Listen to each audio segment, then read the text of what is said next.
موضوع الدرس في أحوال الأشقياء يوم القيامة سورة الدهر تفسير ابن كثير.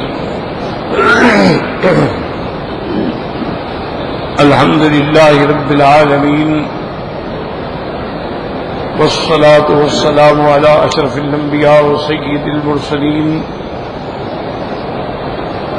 سيدنا محمد وعلى آله وأصحابه أجمعين. اللهم صل على سيدنا محمد وعلى آل سيدنا محمد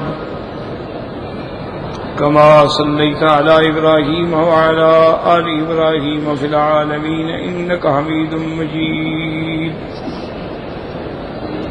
أعوذ بالله من الشيطان الرجيم. بسم الله الرحمن الرحيم. إنا أعتدنا للكافرين سلاسلا وأغلالا وسعيرا. إن الأبرار يشربون من كأس كان مزاجها كافورا عينا يشرب بها عباد الله يفجرونها تفجيرا. يوفون بالنذر ويخافون يوما كان شره مستطيرا. ويطعمون الطعام على حبه مسكينا ويتيما وأسيرا. إنما نطعمكم لوجه الله لا نريد منكم جزاء ولا شكورا. إنا نخاف من ربنا يوما عبوسا قمطريرا. فوقاهم الله شر ذلك اليوم ولقاهم نضرة وسرورا. وجزاهم بما صبروا جنة وحريرا. قال المؤلف والمفسر رحمه الله تعالى أدام النفع بعلومه وعلومكم في الدارين آمين إلى أن قال مجاهد وسعيد بن جبير أما والله ما قالوه بألسنتهم ولكن علم الله به من قلوبهم فأثنى عليهم به ليرغب في ذلك راغب. اب مفسر رحمۃ اللہ علیہ فرماتے ہیں کہ اللہ نے جو ارشاد فرمایا ہے کہ مومنین کی صفت یہ ہے کہ وہ باوجود اپنی ضرورت کے یتیموں کو، مسکینوں کو، قیدیوں کو کھانا کھلاتے ہیں، اور اس کے بعد یہ بھی کہتے ہیں کہ ہم جو کچھ بھی کر رہے ہیں انما نطعمکم لوجہ اللہ، اللہ کی رضا کے لیے کر رہے ہیں. لا نرید منکم جزاء، ہمیں آپ سے بھی کوئی بدلہ نہیں چاہیے کہ تم اس کے بدلے میں ہماری کوئی خدمت کرو. ولا نرید منکم جزاء ولا شکورا، اور بدلہ تو بدلہ ہم یہ بھی نہیں چاہتے کہ تم ہمارے شکر گزار بنو. ہم نے جو کچھ کیا اللہ کی رضا کے لیے کیا ہے، پر تم سے تو ہمیں کچھ بھی نہیں چاہیے. اب اس پہ مفسر رحمۃ اللہ علیہ اصل میں اس ساری آیات کو سمجھنے کی کوشش کریں کہ یہ جتنے واقعات آ رہے ہیں قیامت کے، احوال قیامت کے، جنت کے، جہنم کے، یہ تو لازمی بات ہے نا کہ یہ آخرت میں ہو، کیونکہ ان سب کا تعلق جو ہے وہ عالم آخرت سے ہے. دنیا میں تین عالم ہے، ایک عالم دنیا ہے، ایک عالم برزخ ہے، ایک عالم آخر. اور بعض علماء کرام یہ بھی فرماتے ہیں کہ ایک چوتھا عالم بھی ہے جس کو عالم مثال کہا جاتا ہے. تو بہرحال مقصد یہ ہے کہ یہ جتنی بھی واقعات ہیں ان کا تعلق عالم آخرت سے ہے. ابھی تو کوئی جہنم میں نہیں گیا، ابھی تو کسی کو جہنم کے سلاسل و اغلال نہیں ڈالے گئے، ابھی تو جہنم میں کسی کو نہیں گھسیٹا گیا کہ یوم یصعبون فی النار علی وجوہہم ذوقوا مس سقر، یہ سب آخرت میں ہے۔ تو اس کے ذکر کرنے میں یاد رکھو دو باتیں ہیں۔ ایک بات تو یہ ہے کہ اللہ کے کمال علم کی دلالت ہے کہ اللہ جو قیامت میں ہوگا وہ بھی جانتے ہیں، اور جو گزر چکا ہے اس کو بھی جانتے ہیں، جو ہو رہا ہے اس کو بھی جانتے ہیں۔ اس لیے ان کی صفت ہی یہی ہے کہ عالم بما کان وما یکون وما هو کائن الی یوم القیامہ۔ تو چونکہ سب اللہ کے علم میں ہے تو اللہ وہ ایک نظارہ اپنے بندوں کے سامنے رکھتے ہیں کہ خیال رکھو جنت کی یہ ہے اور جہنم یہ ہے۔ اب تمہارے سامنے راستہ ہے، کیا جنتی بننا چاہتے ہو یا جہنمی بننا چاہتے ہو؟ اگر جنتی بنو گے تو اس کے لیے یہ صفات چاہیے، اور اگر جہنمی بنو گے تو پھر ان کے لیے یہ صفات چاہیے۔ اور تمہیں اللہ نے پیدا کرنے کے بعد ہوا سے خمس بھی دیا ہے، عقل بھی دیا ہے، بصر بھی دی ہے، بصیرہ بھی دی ہے، سمیع بصیرہ بھی بنایا ہے تاکہ خود فیصلہ کرو۔ راستہ بھی اللہ نے دکھلا دیا، اب تمہاری مرضی ہے، اما شاکرا و اما کفورا۔ اسی طرح فرمایا فمن شاء منکم فلیؤمن ومن شاء فلیکفر، جو چاہے ایمان لے آئے، جو چاہے کفر کرے، اللہ کو تو کوئی نقصان نہیں ہے۔ انا اعتدنا للظالمین نارا احاط بهم سرادقها وان یستغیثوا یغاثوا بماء کالمہل یشوی الوجوہ بئس الشراب وساءت مرتفقا۔ تو ایک بات تو یہ یاد رکھ لیں،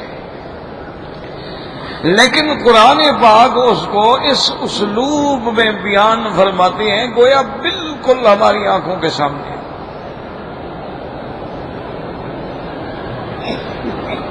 اسی لیے حدیث مبارک میں ہے نا کہ حضور صلی اللہ علیہ وسلم یہ سورت مبارک تلاوت فرما رہے تھے، وَإِنَّهُ رَجُلٌ أَسْوَدٌ، ایک سیاہ رنگ کا سیاہ فام آدمی آپ کے پاس بیٹھا تھا، اس نے جو سنا نا جی وَجَزَاهُمْ بِمَا صَبَرُوا جَنَّةً وَحَرِيرًا، ظَفَرَةً، ٹھنڈی سانس بھری اور ختم۔ حضور نے فرمایا بھی دیکھو تمہارے ساتھی کو جنت کا شوق لے گیا، یعنی وہ منظر ایسا ہے، الفاظ ایسے ہیں گویا یہ ہو چکا ہے۔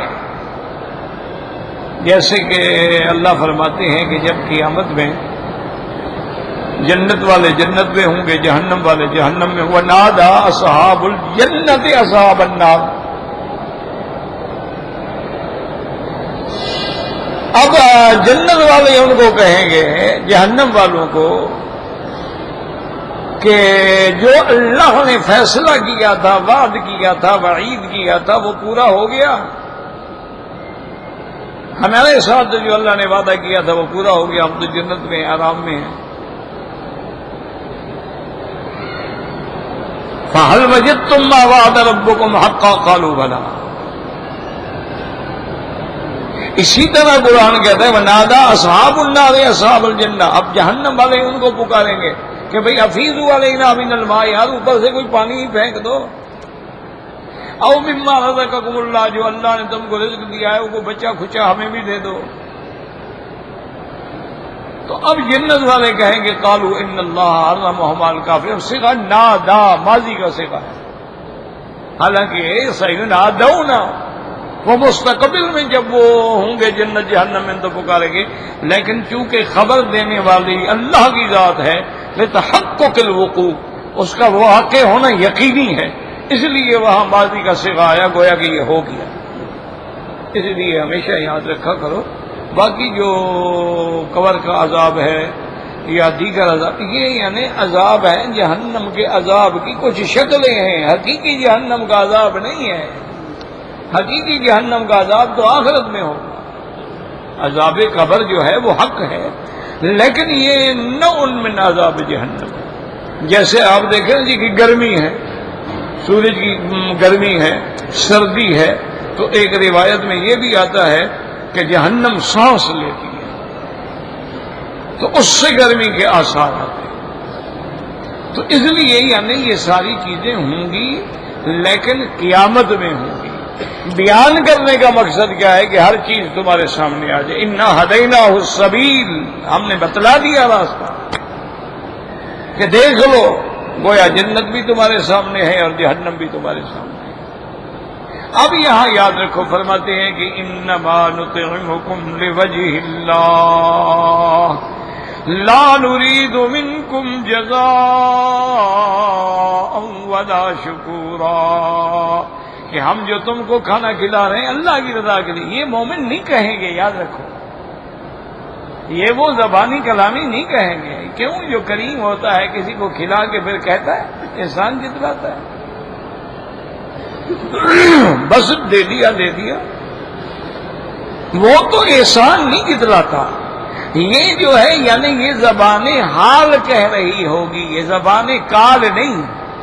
اس لیے حضرت مجاہد حضرت سید نے فرمایا اللہ کے بندے وہ مومن یہ نہیں کہیں گے، بلکہ گویا زبان حال یہ کہہ رہی ہے کہ بھائی ہم جو کو تم کو دے رہے ہیں اللہ کی رضا کے لیے دے رہے ہیں، ورنہ وہ زبان سے نہیں کہہ رہے، کیونکہ کریم کسی کو دینے کے بعد جتلاتا نہیں ہے۔ لا تبدلوا صدقاتکم بالمن والاذى، تو ان کو بتلاتا نہیں کہ یار میں نے تمہارے ساتھ یہ ٹھیک ہے اللہ کے لیے کیا، لیکن میں نے تمہارے ساتھ یہ کیا۔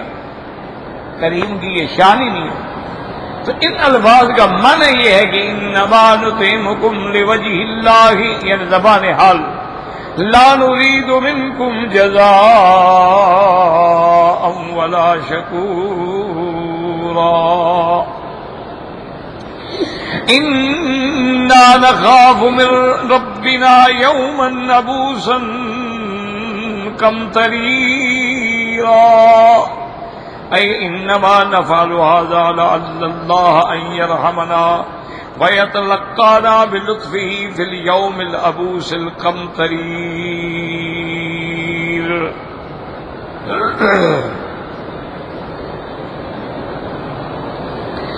اب وہ اس کے بعد کہیں گے کہ انا نخاف من ربنا، ہم تو اپنے رب کے خوف، اس دن کے خوف سے،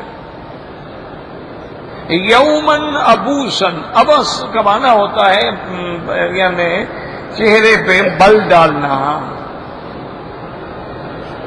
یومن ابوسن۔ اس کے بعد اللہ پاک نے ارشاد فرمایا کم تریرا، کم تریرا کا معنی جو ہے یاد رکھو کہ بعض کہتے ہیں ابوسن کا معنی کہ اپنے ہونٹوں کا بگاڑنا اور چہرے کا بگڑ جانا، اس کو کہتے ہیں ابوس اور کم تری۔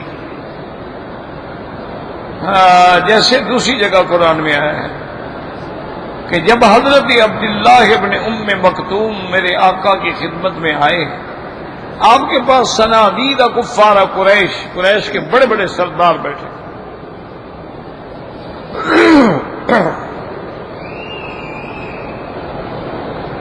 تو اس نے آ کے شور کر دیا علمنی علمنی یا رسول اللہ آیۃ من القرآن۔ تو حضور پاک کو یہ بات ناگوار گزری، جس کو محاورات عرب میں کہتے ہیں کہ آپ نے تیوری چڑھائی، آپ کو اچھا نہیں لگا کہ بھئی یہ تو میرا صحابی ہے، کسی وقت بھی دین سیکھ سکتا ہے، اور یہ لوگ تو قسمت سے آئے بیٹھے ہیں۔ تو وہاں بھی لفظ ہے آباسا، یعنی چہرے پہ بل ڈال۔ اچھا یہاں ہے یومن ابوسن، وہ دن ایسا ہوگا کہ سخت بھی ہوگا اور بڑا یعنی بگڑا ہوئے چہرے والا بھی ہوگا۔ اب دن تو نہیں بگڑا ہوا ہوتا، دن تو دن ہوتا ہے، تو یومن ابوسن کیسے ہو گیا؟ یاد رکھو، سمجھنے کی کوشش کرو بھی یوم کیسے ابوس ہو گیا؟ ابوسن تو کسی انسان کی صفت ہو سکتی ہے کہ بھی اس نے اپنے ہونٹ بھی پھیلائے اور اس کے بعد چہرے پہ بھی بل ڈالا، دن کیسے ہو گیا ابوسن کم ترین؟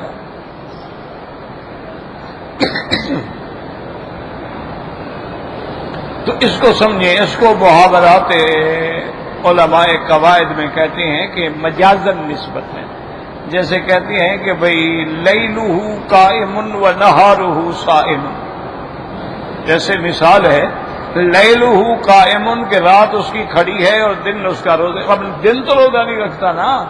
معنی یہ ہے کہ اس بندے کی یہ کیفیت ہے کہ ساری رات عبادت میں کھڑا ہے اور دن کو روزہ ہے، تو اس دن جو لوگ وہاں ہوں گے ان کے چہرے بگڑے ہوئے ہوں گے. دن تھوڑا بگڑا ہوگا، دن تو دن ہے.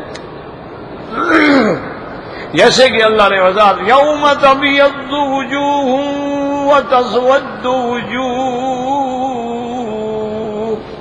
جس دن چہرے سیاہ ہوں گے یا سفید. دوسری جگہ فرماتے ہیں وجوہ یومئذ مسفرۃ ضاحکۃ مستبشرہ، ایسے بھی چہرے ہوں گے ماشاءاللہ جن کے رنگ کھلے ہوئے ہوں گے، ہنس رہے ہوں گے، خوشیاں ہوں گی.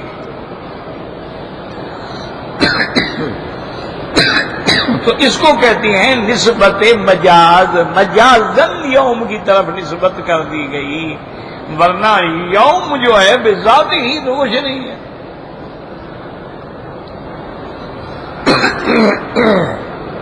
چونکہ اس وقت کافروں کا یہ حال ہوگا تو کہہ دیے گا کہ یومن ابوسن قمطری. اس کی ایک قرآن پاک میں دوسری جگہ بھی ذکر ہے. اللہ فرماتے ہیں کہ جب کفار نے، ان قوموں نے سرکشی کی تو ہم نے ان پہ عذاب بھیجا فی ایام نحسات، ایسے دنوں میں جو منحوس تھے. اب دن تو کوئی منحوس ہوتا نہیں، دن تو دن ہے نا بھائی. اسی لیے ہمارے بعض اہل بدعت لوگ جو ہیں وہ کہتے ہیں نا کہ جی بدھ کے دن سفر نہ کرو کیونکہ یہ منحوس دن ہے. سفر کے مہینے میں شادی نہ کرو، یہ منحوس نحس مہینہ ہے. شوال میں شادی نہ کرو. کیوں؟ وہ کہتے ہیں دیکھو جی قرآن نے کہا ہے کہ ایام نحسات، تو ان پہ جو عذاب آیا تھا تو وہ بدھ کے دن شروع ہوا تھا. تو اس لیے ہم بھی کہتے ہیں کہ یہ ایام منحوس ہیں. تو یہ محض ایک اللہ عالم ضد ہے، کیونکہ اہل باطل اب سارے تو ایسے نہیں ہو سکتے نا بھی، ان میں بھی پڑھے لکھے لوگ ہوتے ہیں. ایسی باتیں پتہ نہیں کیوں کرتے بھئی. اگر اس قوم پہ عذاب آیا تھا تو وہ قوم تو کافر تھی.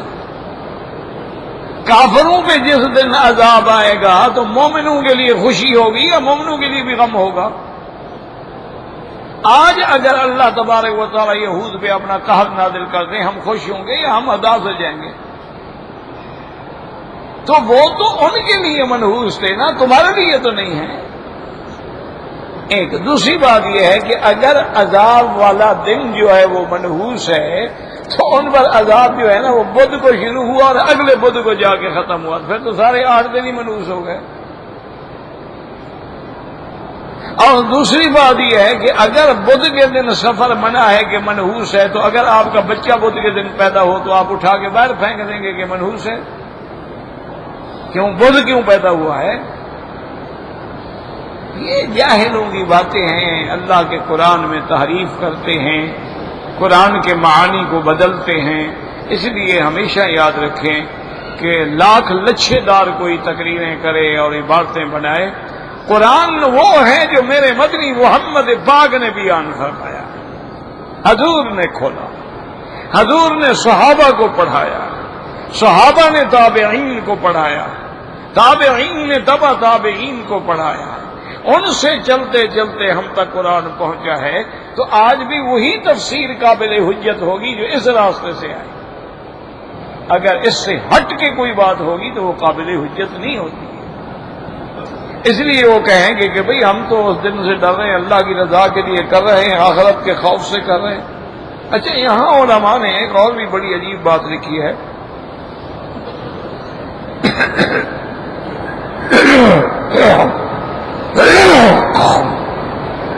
کیونکہ بعض لوگ جو مائل بتشیع ہیں، شیعہ جو ہے نا، ان کی بھی کئی قسمیں ہوتی ہیں. اچھا، شیعہ کی یہ روایات جو ہیں وہ بڑے بڑے محدثین نے بھی لی ہیں. امام بخاری نے بھی لی ہے، امام ترمذی نے بھی لی ہے. شیعہ راوی ہے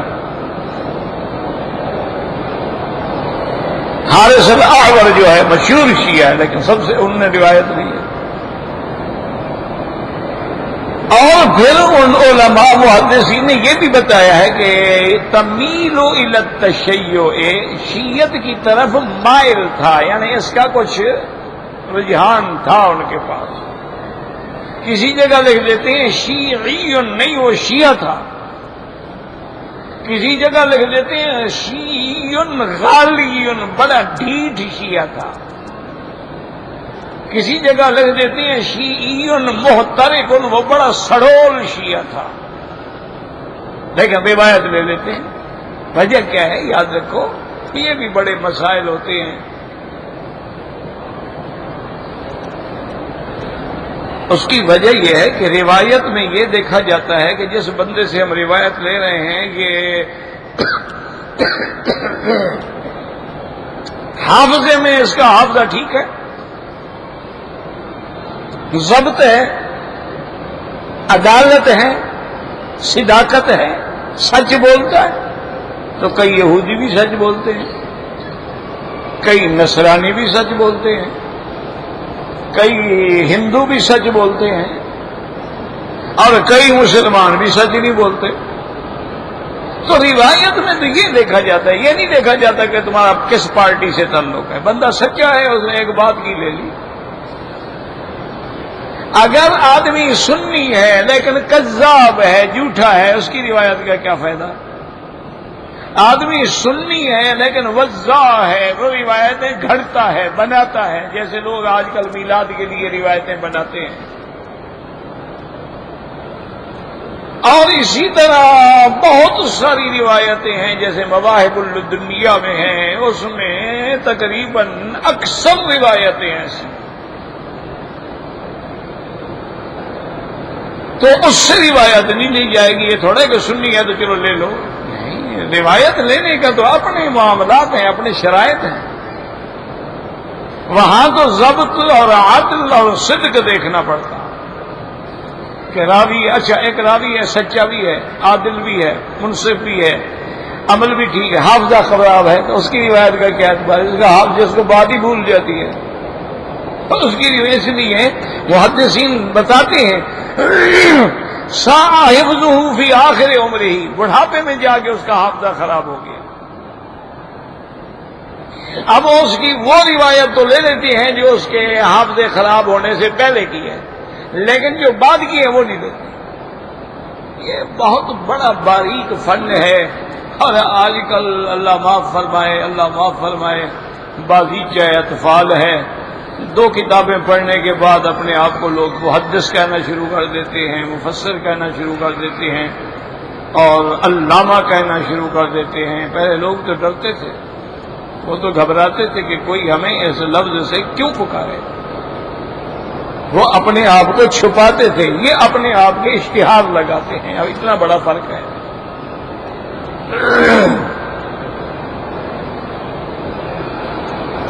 اب امام سے کہیں کہ امام ابو حنیفہ رحمت اللہ علیہ، یا امام شافعی رحمت اللہ علیہ، یا امام احمد ابن حنبل، یا امام مالک، یا امام بخاری، امام سے کہیں انہوں نے بھی کبھی کہا کہ ہمارا لقب شیخ الاسلام ہے.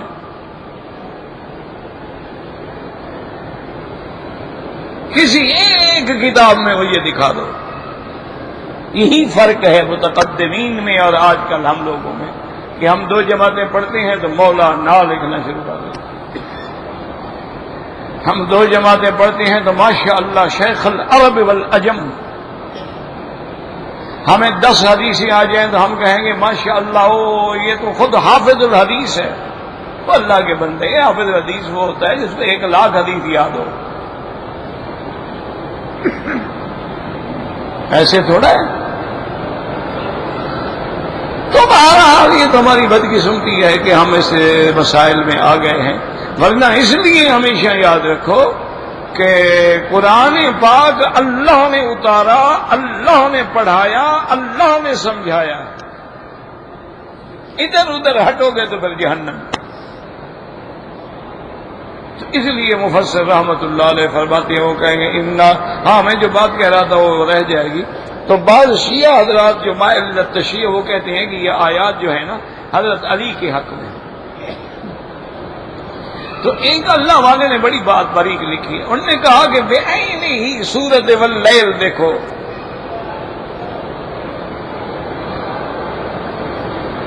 سورت واللیل جو ہے وہ سورت ابو بکر ہے.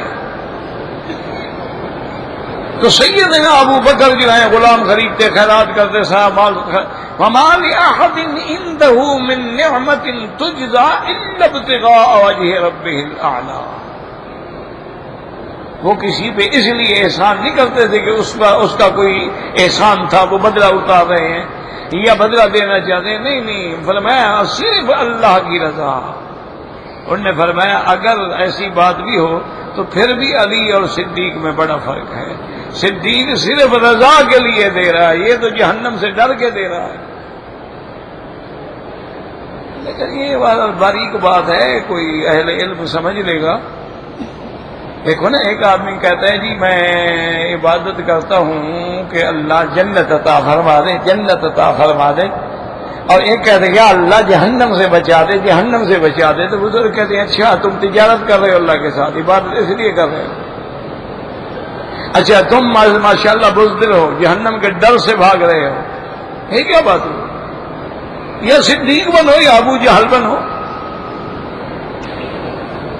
یہ عادت ہی ایک وہ ہے جو کہتا ہے کہ بھائی جنت جہنم تو الگ بات ہے، اصل تو مجھے اللہ کی رضا چاہیے. اقم الصلاۃ لذکری، صرف میری یاد کے لیے وہ عبادت کرے.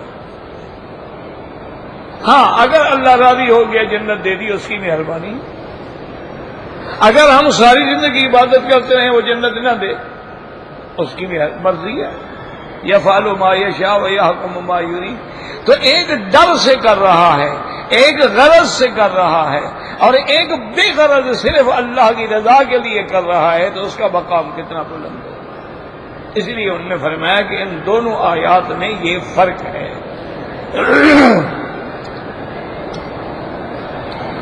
فرماتی ہیں ومن نبوسا قمطریرا، یعنی انما نفعل ہاں فرماتے ہیں کہ حضرت مجاہد اور سعید ابن جبیر فرماتے ہیں کہ ما واللہ ما قالوہ بألسنتہم، انہوں نے یہ زبان سے نہیں کہا، ولکن علم اللہ بہ من قلوبہم، اللہ جانتے ہیں کہ ان کے دل میں یہ بات ہے، تو اس لیے اللہ نے ان کی مدد فرما دی، تعریف فرما دی. فاثنى علیہم، تاکہ لوگ جو ہیں اس کی طرف راغب ہوں.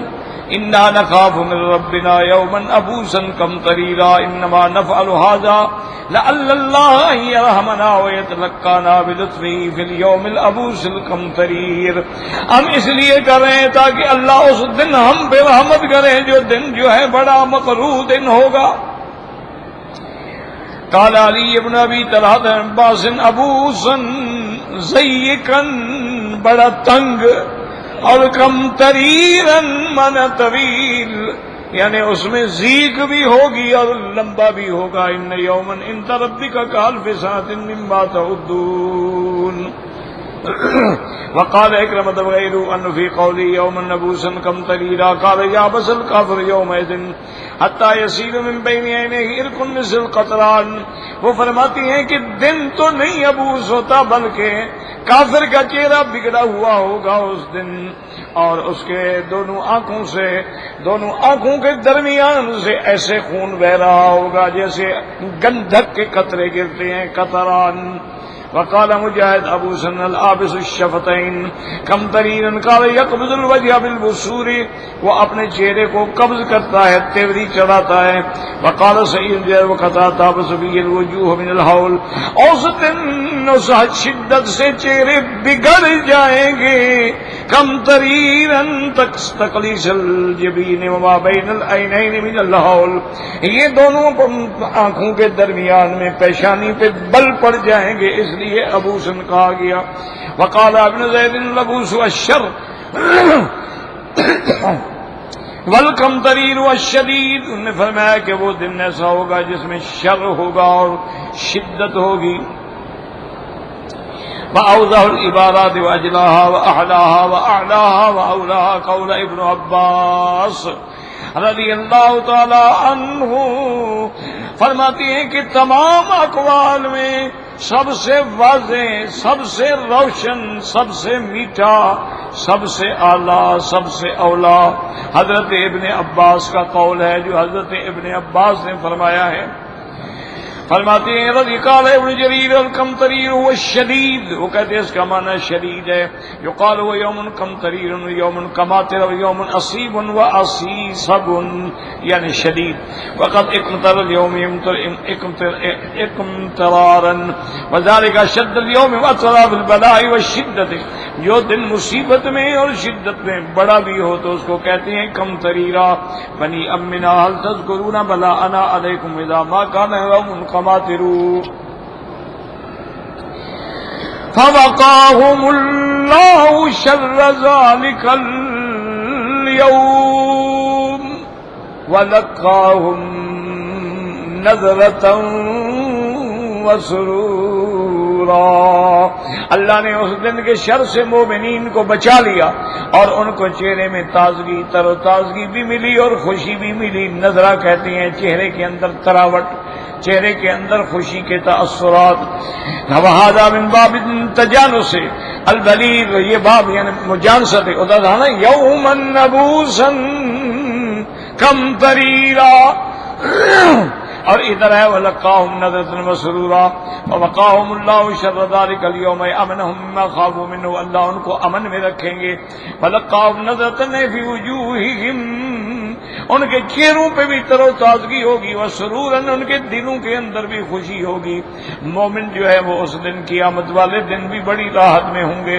لَا يَحْزُنُهُمُ الْفَزَعُ الْأَكْبَرُ وَتَتَلَقَّاهُمُ الْمَلَائِكَةُ هذا يومكم الذي كنتم توعدون، مومنوں کو قیامت کی سختی کا کوئی غم بھی نہیں ہوگا، بلکہ ہر طرف سے ان کے لیے فرشتے جو ہیں داخل ہوں گے، سلام کہیں گے، اور آپس میں بھی مومن سلام کر رہے ہوں گے۔ تحیتهم یوم یلقونه سلام، اور اللہ فرماتے ہیں والملائکۃ یدخلون علیہم من کل باب سلام علیکم بما صبرتم ونعم عقبی الدار، اور وہ قیامت کا دن 1000 سال کے برابر ہے، لیکن مومن کے لیے ایسے گزر جائے گا جیسے عصر سے مغرب کے درمیان کا وقت ہوتا ہے۔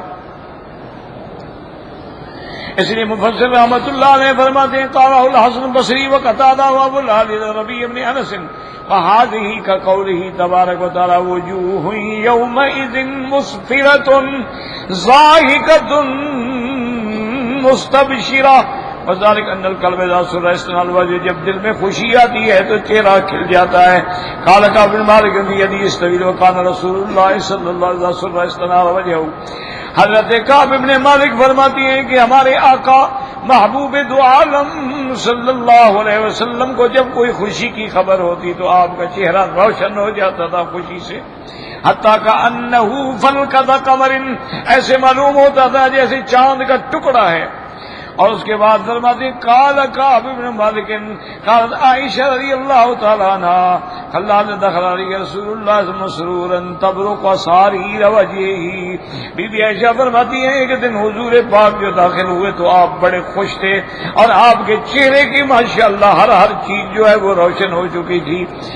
قوله تعالی وجزاهم بما صبروا جنة وحریرا، مومنین کو اللہ یہ بدلے کیوں دیں گے؟ بما صبروا، جب انہوں نے صبر کیا۔ کیا مانا؟ مصیبت پہ صبر کیا، اللہ کی فرما برداری پہ جمے رہے صبر کیا، اللہ کی نافرمانی سے بچتے رہے صبر کیا، اور جب کوئی تکلیف پہنچی تو انا للہ و انا الیہ راجعون کہہ کے صبر کیا۔ ان کو اللہ اب یہ بدلہ دیں گے کہ ان کے لیے جنت بھی ہوگی، اور اللہ تبارک و تعالیٰ ان کے لیے ریشمی لباس بھی عطا فرما دیں گے۔ فرمایا بما صبروا بسبب صبرهم آتاهم اللهم وبوأهم جنة وحريرا منزلا ذهبا وعيشا رغدا، اللہ ان کو جنت کا گھر دیں گے، ایسا گھر ہوگا ماشاءاللہ جو بڑا وسیع ہوگا، اور ایسے عیش ہوگا کھلا ہوا، جو چاہیں کھائیں جو چاہیں پئیں۔ وَلِبَاسًا حسنا، اللہ ان جنتیوں کو ایسا لباس عطا فرمائیں گے جس کی دنیا میں کوئی مثال نہیں ہے۔ مرحبا حافظ صاحب کے ترتیب بادشاہ سلیمان الدارانی قال قرئ یا ابی سلیمان الدارانی سورہ هل اتى على الانسان، حضرت سلیمان الدارانی پر جب یہ آیت سورت مبارک پڑھی گئی اور جب اس آیت پہ پہنچے وجزاہم بما صبروا جنۃ وحریرا، فرمایا بما صبروا علی ترک الشہوات فی الدنیا، کہ انہوں نے دنیا کی لذتوں کو خواہشوں کو چھوڑا اور اللہ کی اطاعت کو اختیار فرمایا۔ کم کثیر لشہوۃ واسیر من مشتاق خلاف الجمیل، شہوت الانسان تورثہ الذل وتلقیہ فی البلاء الطویل۔ اس لیے شاعر کہتا ہے کتنے لوگ ہیں جو اپنی شہوتوں کی وجہ سے قید ہوئے اور مارے گئے، کتنے لوگ ہیں جن کو شہوات نے ذلت کے اندر ڈال دیا اور لمبی مصیبتوں کے اندر ڈال دیا، اور جو شہوات اور لذات کو چھوڑ کے اللہ کی اطاعت میں جمع رہا اس کو اللہ تبارک و تعالی جنت بھی دیں گے اور اس کے انعامات سے بھی نوازیں گے۔ اللہم ارزقنا الجنت الفردوس الاعلی، اللہم انا نسألک رضاک والجنت ونعوذ بک من سخطک والنار۔ میری بچی کو تکلیف ہے، دعا کیجئے گا اللہ شفا عطا فرمائے۔ بچی سے مراد یہ ہے میری بہو، یعنی میرے بیٹے کی بیوی، میری تو بچی ہے ہی نہیں، تو بہو بھی بچی ہوتی ہے تو وہ بیچاری آئی سی یو میں ہے، اللہ شفا کاملہ صحت عاجلہ عطا فرما دے۔ وما ذلک علی اللہ بعزیز۔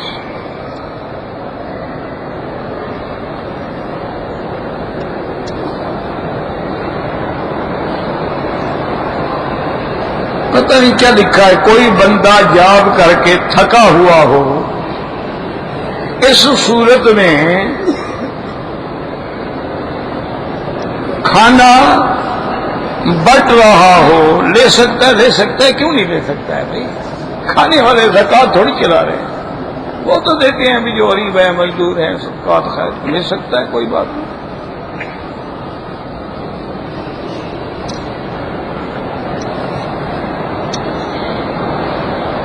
جوتے پہن کر غار حرا پہ یا جنازہ پڑھنا جائز ہے؟ بالکل جائز ہے۔ جوتے پہن کے تو مسجد میں نماز پڑھنا بھی جائز ہے، تو غار حرا پہ جانے کی کیا بات ہے؟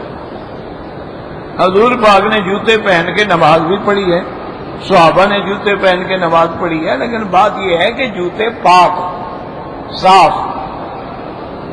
اور آج کل چونکہ یہ امکان نہیں ہوتا اس لیے علماء کہتے ہیں ابھی جوتے استعمال نہ کرو، ورنہ اگر پاک ہے، بہت سارے لوگ ہیں طواف کے لیے انہوں نے ایک خاص جوتا رکھا ہوتا ہے، وہ پہن کے کرتے ہیں، ٹھیک ہے کوئی بات نہیں۔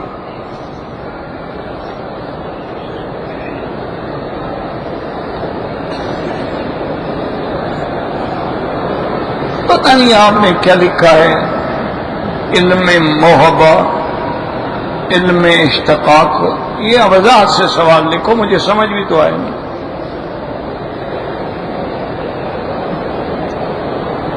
کہتے جی آپ نے کہا تھا کہ قبروں پر کتبے لکھ کے لگانا منع ہے، تو ہمارے جو بڑے بڑے بزرگ گزرے ہیں ان کی قبروں پہ کیوں لکھا ہوا؟ مجھے آپ دکھا دیں، بی بی خدیجہ کی قبر پہ لکھا ہوا،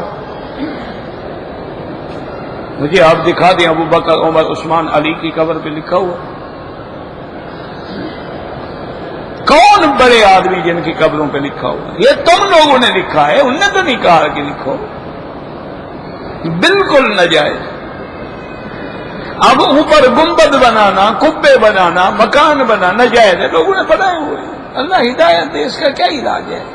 ایک ہے کہ شریعت میں جائز نہیں ہے۔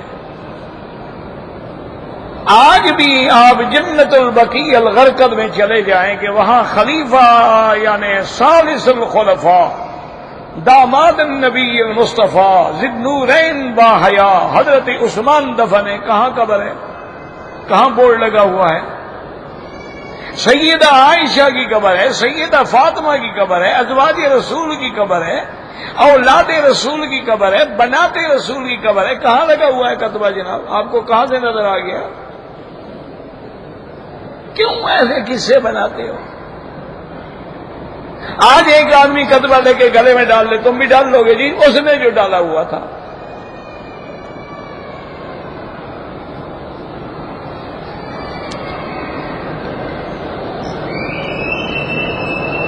میں حج میں تھا، حج کے دوران میں میرا پاؤں زخمی ہو گیا، خون بہہ گیا، مجھے پتہ نہیں لگا، وہ احرام کے کپڑے کو بھی لگا، کوئی بات نہیں ہے۔ یہ لوگوں نے بڑا عجیب مسئلہ بنایا ہوا ہے کہ اگر دم نکل گیا تو دم پڑ گیا، سبحان اللہ، یعنی چوٹ بھی تجھے لگے، خدا سزا بھی تجھے دے۔ عجیب انصاف ہے اور عجیب عقل ہے۔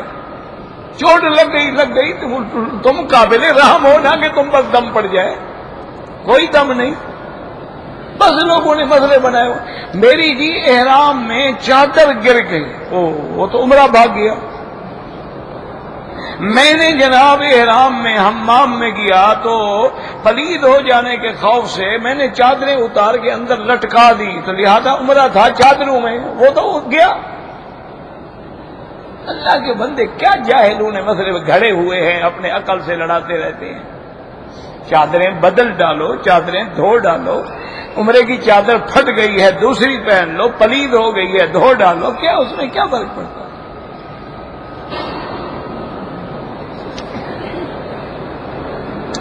مجھے جنازے کی نماز نہیں آتی، کھڑے رہو، اللہ اکبر تو آتا ہے نا، 4 تکبیریں کہہ دو، جنازہ تو ہو گیا تمہارا۔ باقی کوشش کرو، تھوڑی بہت دعا یاد کرو۔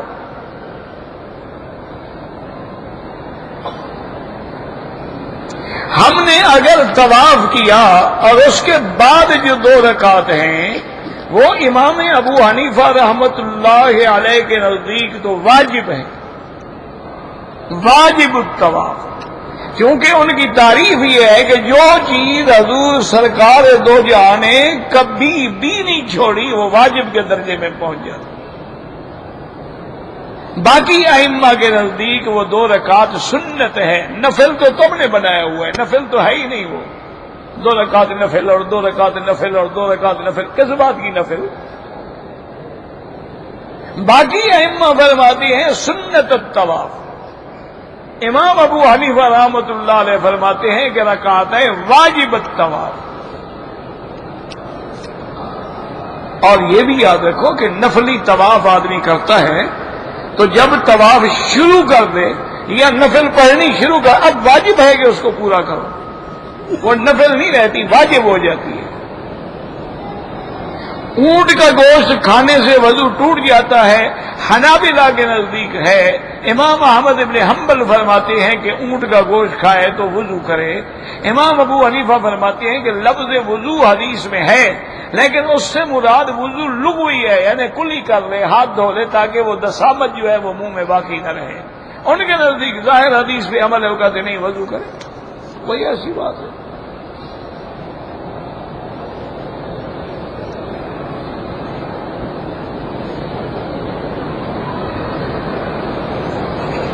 کہتے تھی کہ اگر آدمی کو نماز کے بعد جلدی جانا ہے، چونکہ ہماری نوکری ہے، وہ کہتے ہیں فوراً نماز پڑھ کے آؤ، تو جو تسبیحات ہیں ہم نہیں کر سکتے، چلتے چلتے کرتے رہو، جو نفلیں سنتے رہ گئی ہیں ڈپٹی کے بعد پڑھ لو، کوئی مسئلہ نہیں۔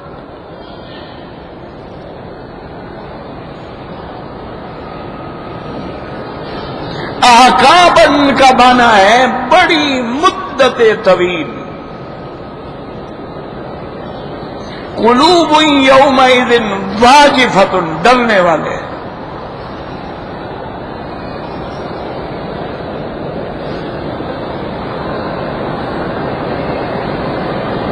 میں حرم شریف میں خدمت کرتا ہوں، بعض لوگ ہمیں پیسے دے دیتے ہیں، بالکل لے لیں، کہتے ہمیں پتہ نہیں ہوتا کہ وہ زکوٰۃ ہے یا صدقہ۔ پہلی بات تو یہ ہے، احتیاط تو اسی میں ہے کہ اس سے پوچھ لو کہ ھذا زکوٰۃ والا صدقہ ہدیہ، اور نہ پوچھ سکو تو احسن علاج یہ ہے کہ تم اگر الحمدللہ صاحب مال ہو، صاحب حیثیت، تو کسی غریب ساتھی کو دے دو۔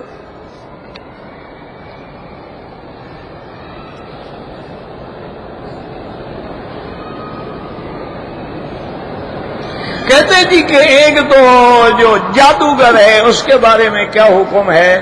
ظاہر حدیث مبارک میں ہے کہ وہ کافر ہے. من تسحر فقد کفر، حضور نے فرمایا جو جادو کرتا ہے.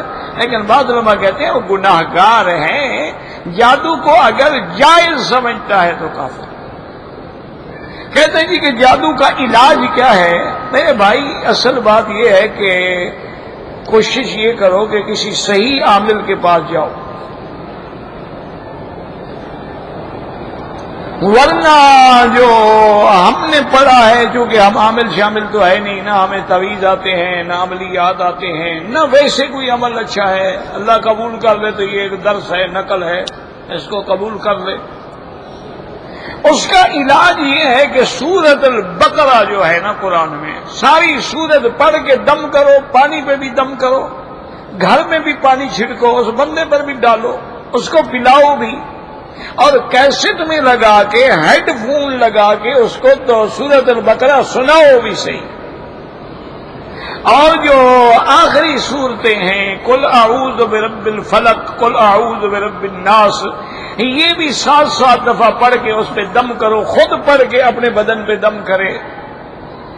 آیت الکرسی ہے وہ پڑھ کے اپنے اوپر دم کرے.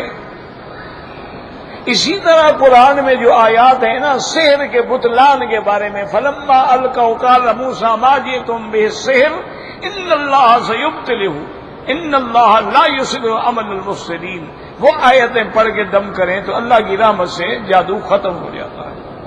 ورنہ بہتر علاج یہ ہے کہ کسی عالم عامل کے پاس جاؤ. یہ جو آج کل کاروباری بنے ہوئے ہیں نا، عامل ہے اور اس میں اعظم کا عامل ہے اور کالا بابا اور نیلا بابا اور پیلا بابا اور سنیاسی بابا اور بنگالی بابا اور پتہ نہیں کیا کیا، یہ تو ظالم ہیں، یہ تو لٹیرے ہیں، ان سے بچو. یہ تمہیں نہ بھی ہو تو خود جادو کر دیں گے تاکہ گاہک تو پکا ہو جائے نا. ان سے دور رہو. جب قرآن ہے تمہارے پاس، ایمان پہ عمل کرو، زمزم پلاؤ، زمزم سے نہلاؤ، زمزم اس پہ ڈالو، گھر میں زمزم ڈالو. یہ سارے قرآن جو موجود ہے حضور خود پڑھتے تھے. قل هو اللہ احد 3 دفعہ، قل اعوذ برب الفلق 3 دفعہ، قل اعوذ برب الناس 3 دفعہ، ہر نماز کے بعد دم کر کے سارے بدن پہ پھیرتے. جب اللہ کا نبی جس کی حفاظت کرنے والا بھی، حضور پہ بھی جادو ہو گیا تو حضور پاک اس کی گرہ بھی کھولتے تھے اور یہ آیت بھی پڑھ رہے تھے، قل اعوذ برب الفلق من شر ما خلق من شر غاسق اذا وقب ومن شر النفاثات في العقد ومن شر حاسد اذا حسد. یہ بھی پڑھتے جا رہے تھے اور کھولتے جا رہے تھے. فسر عن رسول اللہ، صحابہ کہتے ہیں حضور کا چہرہ ایسے روشن چاند کی طرح ہو گیا، جادو کا اثر ختم ہو گیا. وہ جادو یہودی نے کیا تھا، لبیذ ابن الاعصم ایک یہودی تھا بدبخت، حضور کے بال حاصل کیے اور ایک کنگھی میں حضور کے بالوں کو لپیٹا اور جادو کرتا رہا اور اس کے اندر سوئیاں جب ہوئی تو جب وہ نکالا گیا تو جادو ختم ہو گیا اللہ کی رحمت سے. تو جادو تو ایسا ہے، وہ بزرگوں نے کہا ہے نا کہ جادو اور بچھو یہ دونوں بھائی بہن ہیں. وہ بھی کسی اللہ کے ولی سے حیا نہیں کرتا اور یہ بھی کسی اللہ کے ولی سے حیا نہیں کرتا. جادو بھی سب پہ ہو جاتا ہے، بچھو بھی سب کو ڈنگ مارتا ہے. جس کی عادت ہی ڈنگ مارنا ہے وہ یہ تھوڑا پوچھے گا کہ جناب آپ مولوی صاحب ہیں، میں آپ کو نہیں مارتا. چلو اس کا کام ہی ڈنگ مارنا ہے، جادو کا کام ہی شیطانی ہے. لیکن ان کے قریب نہ جائیں، بالکل ان سے بچیں. اگر ہیں تو کسی اللہ والے کے پاس جائیں، ان کاروباری لوگوں کے پاس. اور بڑا آسان بات ہے، اگر وہ پیسے مانگتا ہے کاروباری ہے، اللہ کے لیے پڑھتا ہے تو اس کا معنی ہے وہ صحیح آدمی ہے. بس بڑا آسان رستہ ہے. اگر وہ کہتا ہے کہ جناب اس کے لیے مجھے موکلوں کو کھلانا پڑے گا، کالا بکرا بھی لے کے آؤ، کالا مرغا بھی لے کے آؤ، کالی مرغی بھی لے کے آؤ جو ابھی مرغے کو ملی بھی نہ ہو، اور 4 تولے زعفران لے کے آؤ، 4 تولے عنبر لے کے آؤ، 2 تولے مشک لے کے آؤ، پھر تبھی لکھا جائے. مقصد ہے کہ 2 لاکھ کا نسخہ تو یہ ہو گیا نا. انا للہ و انا، دعا کریں اللہم اشفنا واشف مرضانا ومرضى المسلمین، اللہم فرج ہم المہمومین، نفس کرب المکروبین، واقض الدین عن المدینین، واشفنا واشف مرضانا ومرضى المسلمین، واشفنا واشف مرضانا ومرضى المسلمین، اللهم مذهب الباس رب الناس اشف انت الشافي لا شفاء الا شفاؤك شفاؤك لا يغادر سقما اللهم اشفنا اللهم اشفنا اللهم اشف مرضانا وارحم موتانا واستجب دعاءنا ولا تخيب رجاءنا اللهم انا نعوذ بك عن البرص والجذام وعن سيء الاسقام اللهم عافنا في ابداننا واسمائنا وابصارنا یا حی یا قیوم یا حی یا قیوم یا ذی الجلال والاکرام یا ذی الجلال والاکرام یا ذی الجلال والاکرام اللهم اعز الاسلام والمسلمین اللهم اذل الشرك والمشركين اللهم احفظ سائر بلاد المسلمين وهذا البلد الامين فاجعلها امنا مطمئنا سخاء رخاء الى يوم الدين برحمتك يا ارحم الراحمين صلی اللہ تعالی علی خیر خلقہ سیدنا محمد وعلی آلہ واصحابہ اجمعین اللهم صل علی سیدنا محمد وعلی آل سیدنا محمد کما صلیت علی ابراہیم وعلی آل ابراہیم فی العالمین انک حمید